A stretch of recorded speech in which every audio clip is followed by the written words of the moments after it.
नमस्कार, मैं हूं आपके साथ अंजना शर्मा और आप देख रहे हैं रीड न्यूज। आइए बढ़ते हैं आज की खास खबर की ओर। कटघोरा नगर पालिका में अध्यक्ष व पार्षदों के बीच हत्या प्रत्यारोप की राजनीति। छत्तीसगढ़ के जिला कोरबा के कटघोरा से बड़ी खबर है, जहां नगर पालिका परिषद में पार्षदों संग अध्यक्ष का तालमेल नहीं बैठ रहा है। यहां विपक्षी दल के पार्षदों को अध्यक्ष की कार्यशैली पसंद नहीं आ रही है, जिस कारण पार्षद अध्यक्ष के खिलाफ कभी अविश्वास प्रस्ताव लाते हैं तो कभी पालिका पीआईसी सदस्य पद से इस्तीफा दे देते हैं। बता दें, विपक्षी पार्षद नगर पालिका अध्यक्ष के कार्यों से संतुष्ट नहीं हैं। उनका मानना है कि अध्यक्ष महोदय अपने मन मुताबिक कार्यों को अंजाम देते हैं, किसी भी विकास कार्यों के एजेंडे को बताना जरूरी नहीं समझते। वहीं अध्यक्ष महोदय की माने तो वे पार्षदों को ही गलत ठहरा रहे हैं। नगर पालिका में जिस तरह अध्यक्ष व पार्षदों के बीच आरोप प्रत्यारोप की राजनीति देखने को मिल रही है, वह कहीं न कहीं नगर के विकास में रोड़ा साबित हो रही है।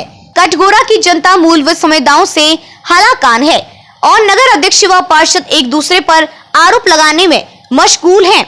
कोरबा से अरविंद शर्मा की रिपोर्ट। आपके द्वारा भी पीआईसी से इस्तीफा दिया गया है, क्यों जरूरत पड़ती है? देखिए, पहले मैं बता देना चाहूँगा कि मैं पीआईसी का वर्तमान में सदस्य था। कुछ दिन पहले इससे मैं इस्तीफा दे दिया हूँ। कारण ये था कि पीआईसी का तो किसी भी प्रकार से अभी तक के देखा जाए तो मीटिंग नहीं हुआ है। लगभग 3-3.5 साल का कार्यकाल हो चुका है हम लोग का, मीटिंग नहीं होता। उसमें किसी भी प्रकार से लोगों के जो मूलभूत समस्याएं रहते हैं उसका एजेंडा में नाम नहीं रहता, कार्य नहीं लिखा रहता है।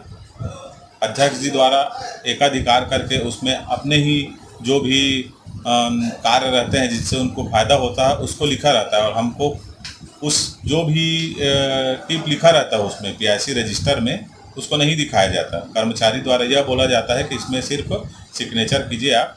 तो ये सारी चीज़ें हैं जो कि गलत है। इसी कारण मैं इस गलत गतिविधि में नहीं रहना चाहता, इसलिए मैं स्वयं उसको कुछ दिन पूर्व इस्तीफा दे दिया हूँ। अध्यक्ष महोदय का कहना है कि विकास कार्य चल रहे हैं, पार्षदों के द्वारा उसमें अड़ंगा किया जाता है, रोक टोक किया जाता है, इसको लेकर क्या बोलेंगे? नहीं, वर्तमान में देखिए, मैं अभी वार्ड नंबर 3 का पार्षद हूँ और आप मेरे वार्ड में जाके देखे, रोड की हालत को देखे, गड्ढा हो गए हैं, आने जाने में बहुत समस्या हो रही है लोगों को। तो ये सब जग जाहिर है, किसी को बताने की ज़रूरत नहीं है। विकास कार्य बाधित है। आप गौरव पथ को ले लीजिए, पानी टैंकर सप्लाई नहीं होता। आप लोगों से पूछ लीजिए कि पानी सप्लाई किस प्रकार से होता है। एक दिन पानी आता है, 4 दिन पानी नहीं आता। रोडों का जो हाल है बहुत ही बदहाल स्थिति है। इसमें हमारे द्वारा कई बार सीएमओ को भी बोला जा चुका है कि इसका प्राइमरी निराकरण करें, क्रेशर डलवाएं, लेकिन अभी तक उनके द्वारा उचित कार्रवाई नहीं किया जा रहा है। लोगों को बहुत ही समस्या हो रहा है। अच्छा, अभी देखा गया है कि नगर पालिका में विपक्षी पार्षदों के द्वारा अविश्वास प्रस्ताव भी लाया गया है, ऐसा लाने का क्या कारण है? ऐसा लाने का कारण सिर्फ अध्यक्ष महोदय हैं। पार्षदों का किसी प्रकार से कार्य नहीं हो रहा है। आप देखे होंगे उस पत्र में हमारे द्वारा 8 पार्षदों द्वारा सिग्नेचर कर अविश्वास प्रस्ताव लगाया गया है, जो कलेक्टर महोदय को सौंपा गया था। तो ये जो चीज़ें हैं, अध्यक्ष महोदय के एकाधिकार जो किया जा रहा है, मोनोपाली किया जा रहा है नगर पालिका में, उसी के द्वारा हमारे द्वारा असंतुष्ट होते हुए अविश्वास प्रस्ताव को रखा गया है। किसी भी प्रकार की कोई कार्य नहीं हो रहा है हमारे द्वारा। कोई भी पार्षद यदि उनको बोलता है कि यह कार्य करना है करके, तो उनके द्वारा स्वयं मना कर दिया जाता है। कर्मचारी को भी मना कर दिया जाता है कि इस वार्ड के पार्षद लोगों का कार्य मत कीजिए। सही समय में जो भी मूलभूत सुविधाएं हैं लोगों को नहीं मिल रहा है, लोग वंचित हैं मूलभूत सुविधाएं से।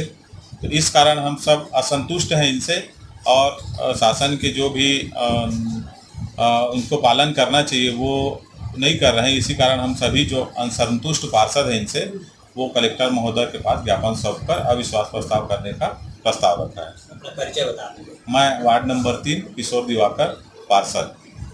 महोदय, भी आपके द्वारा पीआईसी सदस्य से इस्तीफा दिया गया है, इस्तीफा देना क्यों पड़ रहा है आपको, क्या वजह है?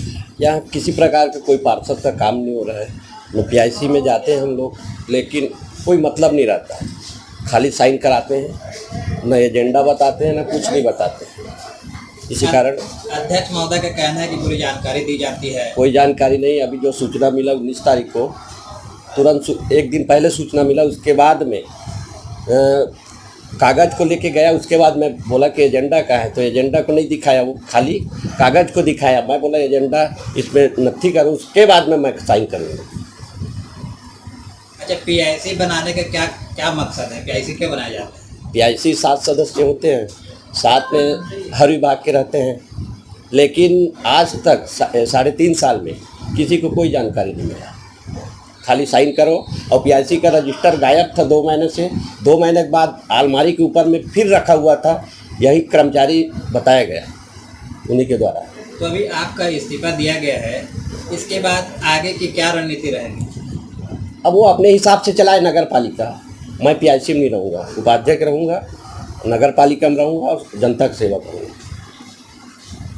नगर पालिका में काफ़ी सुर्खियों में है और अभी अविश्वास प्रस्ताव को लेकर भी कुछ मैटर आया है, इसको लेकर आप क्या बोलना चाहेंगे? कुछ जो मेंबर्स हैं उनके अपना खुद का स्वार्थ सिद्ध नहीं हो रहा है। मेन रीजन वही है और इसमें सभी पार्षद प्रेशरवश जा रहे हैं। बाकी सभी पार्षद इंटरनली जो है वो चाह नहीं रहे हैं और इन्होंने जो ब्लेम लगाया है कि विकास कार्य अवरुद्ध हो रहा है कटघोरा का। अगर विकास कार्य अवरुद्ध होता तो मैं चौथी बार यहाँ पे नगर पालिका अध्यक्ष नहीं बनता।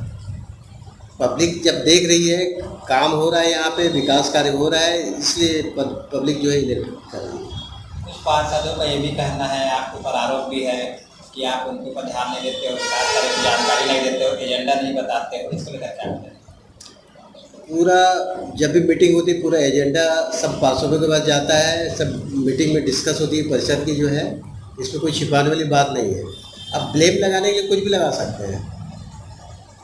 अभी कल देखा गया है नगर पालिका में पीआईसी से एक सदस्य ने इस्तीफा दिया, इसको लेकर आप क्या बोलें? वो बंदा जब आदमी इंफॉर्मेशन सूचना लेके गया है, एजेंडा लेके गया है, तो उन्होंने सिग्नेचर करने से रिफ्यूज कर दिया और कल भी अटेंड नहीं किया है और ब्लेम लगा रहा है कि हमको सूचना नहीं दी गई, तो उसका तो हम लोग कुछ नहीं कर सकते ना। अच्छा, पीआईसी की बैठक वगैरह कब होनी थी और कितने बार होती है? वो तो जब जरूरत पड़ती तब मीटिंग होती है, ऐसा कोई कंपलसरी नहीं है पीआईसी का। उन्होंने अपने आरोप पत्र में भी लगाया है कि 3 साल के बाद इसमें बैठक ली गई है, उसके बाद भी एजेंडों पर चर्चा नहीं हुई। 3 साल बाद हुई है तो जो प्रोसीडिंग रजिस्टर है उसमें पार्षदों का सिग्नेचर कैसे अपने आप आ गया है क्या? आप इस्तीफा को लेकर क्या बोलना चाहेंगे? अब वो तो उनके इच्छा के ऊपर में है। यदि कोई रिजाइन लेना चाह रहे तो हम क्या कर सकते हैं उसको? धन्यवाद। खबरों में अब तक के लिए बस इतना ही। फिर होगी आपसे मुलाकात कुछ ऐसी ही खास खबरों के साथ। तब तक के लिए नमस्कार और देखते रहिए रीड न्यूज।